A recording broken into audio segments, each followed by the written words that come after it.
ओम शांति। आज 12 मई 2025 के बाबा के अनमोल मधुर महावाक्य सुनेंगे। आज की मुरली में बाबा कहे, तुम बच्चे कहाँ बैठे हो? ऊंचे ते ऊंचे रूहानी स्कूल में बैठे हो। बाबा कहे, तुम बच्चों को ये नशा रहना चाहिए कि स्वयं भगवान हमारा सुप्रीम टीचर बन हमें पढ़ाते हैं। तो धंधा आदि करते हुए भी ये गॉडली स्टूडेंट लाइफ और स्टडी हमेशा याद रहे। साथ ही साथ बाबा कहे, तुम बच्चों को बाबा आकर के वर्ल्ड की हिस्ट्री ज्योग्राफी का ज्ञान देते हैं। पूरे 84 जन्म कैसे लेते हैं, ये सृष्टि के आदि मध्य अंत का राज हम सब बच्चों को देते हैं। बाबा कहे, तुम बच्चों को जब ये नशा रहेगा कि भगवान हमें पढ़ाते हैं और हमारा कल्याण करते हैं, तो तुम्हारी बुद्धि में भी ये बात आएगी कि हमें भी अनेकों का कल्याण करना है। इसी पढ़ाई के आधार से तुम बच्चे ऊंच पद को प्राप्त कर सकते हो। तो सुनते हैं आज के बाबा के अनमोल मधुर महावाक्य। ओम शांति। मीठे बच्चे, धंधा आदि करते भी सदा अपनी गॉडली स्टूडेंट लाइफ और स्टडी याद रखो। स्वयं भगवान हमको पढ़ाते हैं, इस नशे में रहो। आज की मुरली से प्रश्न है, जिन बच्चों को ज्ञान अमृत हजम करना आता है, उनकी निशानी क्या होगी? उत्तर, उन्हें सदा रूहानी नशा चढ़ा रहेगा और उस नशे के आधार पर सबका कल्याण करते रहेंगे। कल्याण करने के सिवाय दूसरी कोई बात करना भी उन्हें अच्छा नहीं लगेगा। कांटों को फूल बनाने की ही सेवा में बिजी रहेंगे। ओम शांति। अब तुम बच्चे यहाँ बैठे हो और यह भी जानते हो कि अभी हम पाठधारी है। 84 जन्म का चक्र पूरा किया है, यह तुम बच्चों की स्मृति में आना चाहिए। जानते हो कि बाबा आया हुआ है हमको फिर से राज्य प्राप्त कराने व तमो प्रधान से सतो प्रधान बनाने। यह बातें सिवाय बाप के और कोई नहीं समझाएंगे। तुम जब यहां बैठते हो, बाबा कहे, तुम जब यहां बैठते हो तो तुम जैसे स्कूल में बैठे हो। बाहर हो तो स्कूल में नहीं हो। मधुबन में जब आते हैं तो जैसे कायदेसर स्कूल में बैठे हो। जानते हो यह ऊंचते ऊंच रूहानी स्कूल है। रूहानी बाप बैठ पढ़ाते हैं। पढ़ाई तो बच्चों को याद आनी चाहिए ना। यह भी बच्चा ठहरा, ब्रह्मा बाबा भी बच्चा ठहरा। इनको अथवा सभी को सिखलाने वाला वह बाप है। सब मनुष्य मात्र की आत्माओं का बाप वह है। वह आकर शरीर का लोन लेकर तुमको समझा रहे हैं, रोज समझाते हैं। यहां जब बैठते हो तो बुद्धि में स्मृति रहनी चाहिए कि हमने 84 जन्म लिए। हम विश्व के मालिक थे, देवी देवता थे, फिर पुनर्जन्म लेते लेते आकर पट पड़े हैं, एकदम नीचे पट पर आ गए हैं। भारत कितना सॉल्वेंट था, संपन्न था, सारी स्मृति आई है। जैसे जैसे बाबा स्मृति दिलाते वैसे वैसे हम बच्चों को सारी स्मृति आई है। भारत की ही कहानी है, साथ साथ अपनी भी है। खाली भारत की कहानी नहीं है, अपनी भी है। अपने को फिर भूल न जाओ। हम स्वर्ग में राज्य करते थे, हम स्वर्ग में राज्य करते थे, फिर हमको 84 जन्म लेने पड़े। यह सारा दिन स्मृति में लाना पड़े। धंधा आदि करते भी स्टडी तो याद आनी चाहिए ना। कैसे हम विश्व के मालिक थे, फिर हम नीचे उतरते आए, बहुत सहज है। परंतु ये याद भी कोई को रहती नहीं है। आत्मा पवित्र न होने के कारण याद खिसक जाती है। हमको भगवान पढ़ाते हैं, ये याद खिसक जाती है। हम बाबा के स्टूडेंट हैं। बाबा कहते रहते हैं याद की यात्रा पर रहो। बाप हमको पढ़ाकर ये बना रहे हैं, सारा दिन ये स्मृति आती रहे। बाप ही स्मृति दिलाते हैं, यही भारत था ना। हम 100 देवी देवता थे, 100 अब असुर बने, अर्थात एकदम आसुरी बुद्धि वृत्ति वाले बन गए। पहले तुम्हारी बुद्धि आसुरी थी, अब बाप ने ईश्वरीय बुद्धि दी है। परंतु फिर भी कोई कोई की बुद्धि में बैठता नहीं है, भूल जाते हैं। बाप कितना नशा चढ़ाते हैं। तुम फिर से देवता बनते हो तो वह नशा रहना चाहिए ना। हम अपना राज्य ले रहे हैं, हम अपना राज्य करेंगे। कोई को तो बिल्कुल नशा चढ़ता नहीं है। कितना बाबा नशा चढ़ाने के लिए प्रयत्न करते हैं, लेकिन बाबा कहे कोई कोई बच्चों को बिल्कुल नशा चढ़ता नहीं है। ज्ञान अमृत हजम ही नहीं होता है। जिन्हें नशा चढ़ा हुआ होगा उन्हें किसका कल्याण करने के सिवाय दूसरी कोई बात करना भी अच्छा नहीं लगेगा। उन्हें यही रहेगा कि मुझे यह ज्ञान अमृत बांटना है। फूल बनाने की सर्विस में ही लगे रहेंगे। हम पहले फूल थे, फिर माया ने कांटा बना दिया, अब फिर फूल बनते हैं। ऐसी ऐसी बातें अपने से करनी चाहिए।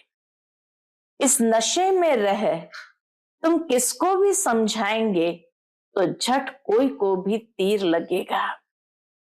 भारत गार्डन ऑफ अल्लाह था, अब पतित बन गया है। हम ही सारे विश्व के मालिक थे। कितनी बड़ी बात है। अभी फिर हम क्या बन गए हैं? विश्व के मालिक थे, अब क्या बन गए हैं? कितना गिर गए। हमारे गिरने और चढ़ने का यह नाटक है। यह कहानी बाप बैठ सुनाते हैं। वह है झूठी, यह है सच्ची। ये सच्ची सत्यनारायण की कथा है। वह सत्यनारायण की कथा सुनाते हैं। समझते थोड़ी है कि हम कैसे चढ़े फिर कैसे गिरे हैं। यह बाप ने सच्ची सत्यनारायण की कथा सुनाई है। राजाई कैसे गंवाई, यह सारी है अपने ऊपर। ये सारी कथा है अपने ऊपर। आत्मा को अभी मालूम पड़ा है कि हम कैसे अब बाप से राजाई ले रहे हैं। बाप यहां पूछते हैं तो कहते हैं हाँ नशा है। फिर बाहर जाने से कुछ भी नशा नहीं रहता। बच्चे खुद समझते हैं, बल हाथ तो उठाते हैं, परंतु चलन ऐसी है जो नशा रह न सके। फीलिंग तो आती है ना। अगर नशा चढ़े तो बाबा के फीलिंग तो आती है ना। बाप बच्चों को स्मृति दिलाते हैं, बच्चे तुमको मैंने राजाई दी थी, फिर तुमने गंवा दी। तुम नीचे उतरते आए हो, क्योंकि यह नाटक है चढ़ने और उतरने का। आज राजा है, कल उसको उतार देते हैं। दुनिया में आज कोई को राजा बनाया, कल उतार देते हैं। अखबार में बहुत ऐसी ऐसी बातें पढ़ती रहती है। जिसका रिस्पॉन्ड दिया जाए तो कुछ समझे। ये नाटक है। ये याद रहे तो भी सदैव खुशी रहे। बुद्धि में है ना। आज से 5000 वर्ष पहले शिव बाबा आया था, आकर राजयोग सिखाया था, लड़ाई लगी थी, अभी ये सब राइट बातें बाप सुनाते हैं। यह है पुरुषोत्तम युग। कलयुग के बाद ये पुरुषोत्तम युग आता है। कलयुग को पुरुषोत्तम युग नहीं कहेंगे, कलयुग को पुरुषोत्तम युग नहीं कहेंगे, सतयुग को भी नहीं कहेंगे। आसुरी संप्रदाय और दैवी संप्रदाय कहते हैं, उनके बीच का यह है संगम युग। जबकि पुरानी दुनिया से नई दुनिया बनती है, नई से पुरानी होने में सारा चक्र लग जाता है। अभी है संगम युग। सतयुग में देवी देवताओं का राज्य था, अब वह है नहीं। बाकी अनेक धर्म आ गए हैं। संसार में अनेक धर्म आ गए, बाकी देवी देवता धर्म है नहीं। यह तुम्हारी बुद्धि में रहता है।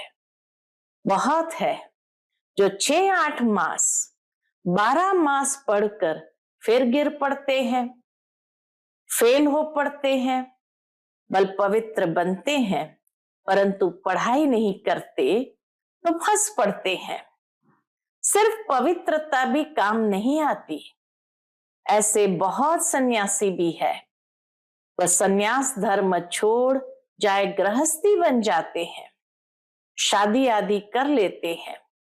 तो अब बाप बच्चों को समझाते हैं, तुम कहाँ बैठे हो, तुम स्कूल में बैठे हो। ये स्मृति में है, हमने अपनी राजाएं कैसे गंवाई, कितने जन्म लिए। अब फिर बाप कहते हैं विश्व के मालिक बनो। पावन जरूर बनना है, जितना जास्ती याद करेंगे उतना पवित्र होते जाएंगे, क्योंकि सोने में खाद पड़ती है। वह निकले कैसे?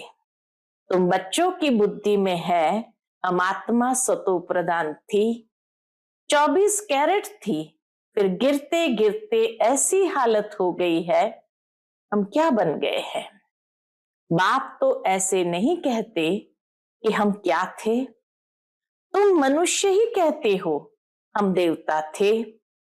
भारत की महिमा तो है ना, भारत में कौन आते हैं, क्या ज्ञान देते हैं, ये कोई नहीं जानते। यह तो पता होना चाहिए ना कि लिबरेटर कब आते हैं। भारत प्राचीन गाया जाता है तो जरूर भारत में ही री इनकारनेशन होता होगा। बाप का री इनकारनेशन भारत में ही होता होगा, अथवा जयंती भी भारत में ही मनाते हैं। जरूर फादर यहाँ आता है। कहते भी है भागीरथ तो मनुष्य शरीर में आया होगा ना। फिर घोड़े गाड़ी भी दिखाई है, कितना फर्क है। श्री कृष्ण और रथ दिखाया है, मेरा किसको पता ही नहीं है। शिव बाबा के मेरा किसको पता ही नहीं है, श्री कृष्ण और रथ दिखा दिया है। अभी तुम समझते हो बाबा इस रथ पर आते हैं, इनको ही भाग्यशाली रथ कहा जाता है। ब्रह्मा सो विष्णु, चित्र में कितना क्लियर है। त्रिमूर्ति के ऊपर शिव, यह शिव का परिचय किसने दिया? बाबा ने ही बनवाया था। हाँ, चित्र भी बाबा ने ही बनवाया था। अभी तुम समझते हो बाबा इस ब्रह्मा रथ में आए हैं। ब्रह्मा सो विष्णु, विष्णु सो ब्रह्मा, यह भी बच्चों को समझाया है। कहाँ 84 जन्म के बाद विष्णु सो ब्रह्मा बनते हैं, कहाँ ब्रह्मा सो विष्णु एक सेकंड में। वंडरफुल बातें है ना, बुद्धि में धारण करने की। पहले पहले समझाना होता है बाप का परिचय। बाबा कहे सबसे पहले समझाओ बाप का परिचय। पहले पहले समझाना होता है बाप का परिचय। भारत स्वर्ग था जरूर, हेवनली गॉड फादर ने स्वर्ग बनाया होगा। यह चित्र तो बड़ा फर्स्ट क्लास है। समझाने का शौक रहता है ना। बाप को भी शौक है, बाबा को भी बच्चों को समझाने का शौक है। तुम सेंटर्स पर भी ऐसे समझाते रहते हो। यहां तो डायरेक्ट बाप है, बाप आत्माओं को बैठ समझाते हैं। आत्माओं को समझाने और बाप के समझाने में फर्क तो जरूर रहता है। इसलिए यहाँ सन्मुख आते हैं सुनने लिए, मधुबन आते हैं सन्मुख सुनने के लिए। बाप ही घड़ी घड़ी बच्चे बच्चे कहते हैं। भाई भाई का इतना असर नहीं रहता जितना बाप का रहता है। यहां तुम बाप के सन्मुख बैठे हो, आत्माएं और परमात्मा मिलते हैं, तो इसको मेला कहा जाता है। बाप सन्मुख बैठ समझाते हैं तो बहुत नशा चढ़ता है। समझते हैं बेहद का बाप कहते हैं, हम उनका नहीं मानेंगे। बाप कहते हमने तुमको स्वर्ग में भेजा था, फिर तुम 84 जन्म लेते लेते पतित बने हो, फिर तुम पावन नहीं बनेंगे। बाबा बात कर रहे हैं बच्चों से, या फिर तुम पावन नहीं बनेंगे, बाप का कहना नहीं मानेंगे। आत्माओं को कहते हैं। कोई समझते हैं बाबा सच कहते हैं, कोई तो झट कहते बाबा हम पवित्र क्यों नहीं बनेंगे। बाप कहते हैं मुझे याद करो तो तुम्हारे पाप कट जाएंगे, तुम सच्चा सोना बन जाएंगे।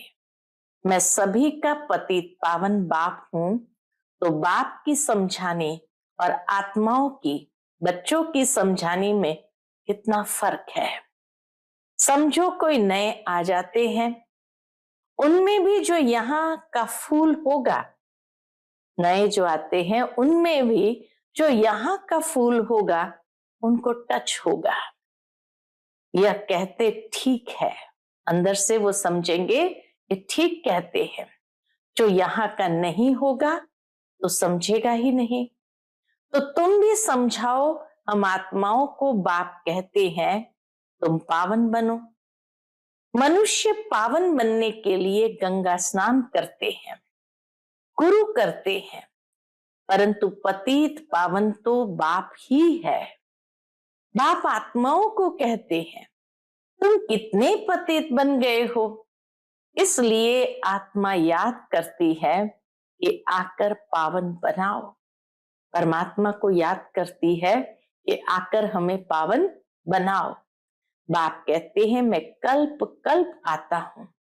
तुम बच्चों को कहता हूं ये अंतिम जन्म पवित्र बनो। यह रावण राज्य खत्म होना है, मुख्य बात है ही पावन बनने की। स्वर्ग में विष होता नहीं। जब कोई आते हैं तो उनको यह समझाओ कि बाप कहते हैं अपने को आत्मा समझ, मुझ बाप को याद करो तो पावन बन जाएंगे। खाद निकल जाएगी। मन मना भव अक्षर याद है ना। बाप निराकार है, हम आत्मा भी निराकार है। जैसे हम शरीर द्वारा सुनते हैं, बाप भी इस शरीर में आकर समझाते हैं। नहीं तो कैसे कहे कि माँ में कम याद करो। देह के सभी संबंध छोड़ो, जरूर यहां आते हैं। ब्रह्मा में प्रवेश करते हैं। प्रजापिता अब प्रैक्टिकल में है। इन द्वारा हमको बाप ऐसे कहते हैं। हम बेहद के बाप की ही मानते हैं। वह कहते हैं पावन बनो, पतितपना छोड़ो, पुरानी देह के अभिमान को छोड़ो। मुझे याद करो तो अंत मते सुगति हो जाएगी। तुम लक्ष्मी नारायण बन जाएंगे। बाप से बेमुख करने वाला मुख्य अवगुण है कौन सा? बाप से बेमुख करने वाला मुख्य अवगुण है एक दूसरे का पर चिंतन करना, इविल बातें सुनना और सुनाना। बाप का डायरेक्शन है तुम्हें इविल बातें सुननी नहीं है। इनकी बात उनको, उनकी बात उनको सुनाना, यह धूतीपना तुम बच्चों में नहीं होना चाहिए। इस समय दुनिया में सभी विपरीत बुद्धि है ना। सिवाय राम के दूसरी कोई बात सुनाना, उसको धूतीपना कहा जाता है।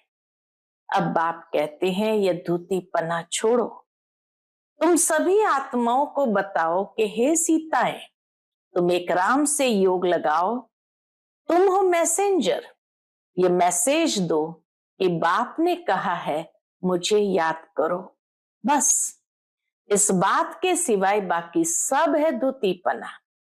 बाप सब बच्चों को कहते हैं धूतीपना छोड़ दो, सभी सीताओं का एक राम से योग जुड़वाओ। तुम्हारा धंधा ही यह है, बस ये पैगाम देते रहो। बाप आया हुआ है, कहते हैं तुमको गोल्डन एज में जाना है, अब इस आयरन एज को छोड़ना है, तुमको वनवास मिला हुआ है। जंगल में बैठे हो ना, वन जंगल को कहा जाता है। कन्या की जब शादी होती है तो वह वन में बैठती है, फिर महल में जाती है। वनवाह में बैठी है मना, वन में बैठी है, फिर महल में जाती है। तुम भी जंगल में बैठे हो, अब ससुर घर जाना है, इस पुरानी देह को छोड़ना है।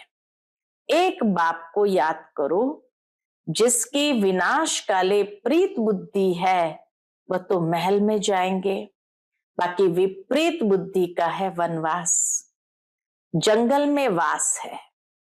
बाप तुम बच्चों को भिन्न भिन्न रीति से समझाते हैं, अलग अलग युक्ति से बाबा समझाते हैं। जिस बाप से इतनी बेहद की बादशाही ली है, उनको भूल गए हो तो वनवास में चले गए हो। वनवास और गार्डन वास, एक तरफ है वनवास, दूसरी ओर है गार्डन वास।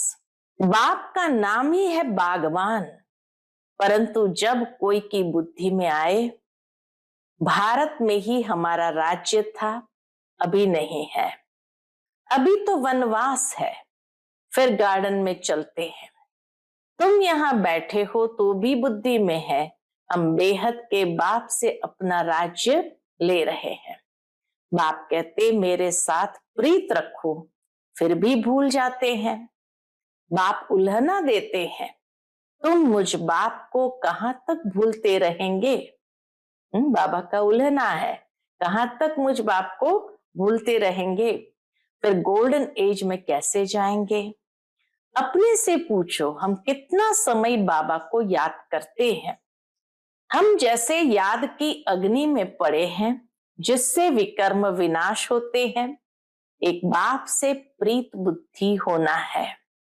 सबसे फर्स्ट क्लास माशुक है जो तुमको भी फर्स्ट क्लास बनाते हैं। कहां थर्ड क्लास में बकरियों मिसल ट्रेवल करना, कहां एयर कंडीशन में ट्रेवल करना, इतना फर्क है। ये सब विचार सागर मंथन करना है तो तुमको मजा आएगा। ये बाबा भी कहते हैं, मैं भी बाबा को याद करने के लिए बहुत माथा मारता हूं, सारा दिन ख्यालात चलती रहती है। तुम बच्चों को भी यही मेहनत करनी है, बाबा को याद करने की ही मेहनत करनी है। अच्छा, मीठे मीठे सिकिलते बच्चों प्रति माता पिता बाप दादा का याद प्यार और गुड मॉर्निंग। रूहानी बाप की रूहानी बच्चों को नमस्ते। हम सभी रूहानी बच्चों की रूहानी माता पिता बाप दादा को याद प्यार, गुड मॉर्निंग और नमस्ते नमस्ते। शुक्रिया बाबा, शुक्रिया। आज की मुरली से धारणा के लिए मुख्य सार है। पहली पॉइंट, किसी को भी एक राम बाप की बातों के सिवाय दूसरी कोई भी बातें नहीं सुनानी है।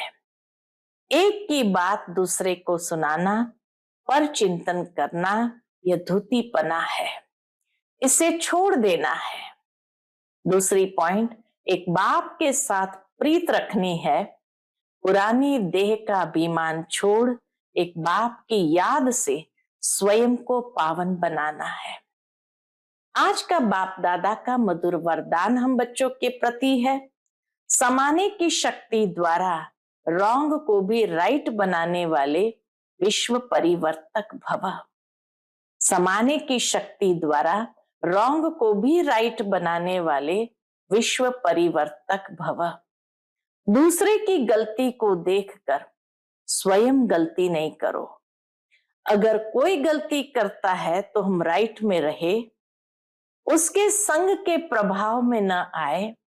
जो प्रभाव में आ जाते हैं वह अलबेले हो जाते हैं। हर एक सिर्फ यह जिम्मेवारी उठा लो कि मैं राइट के मार्ग पर ही रहूंगा।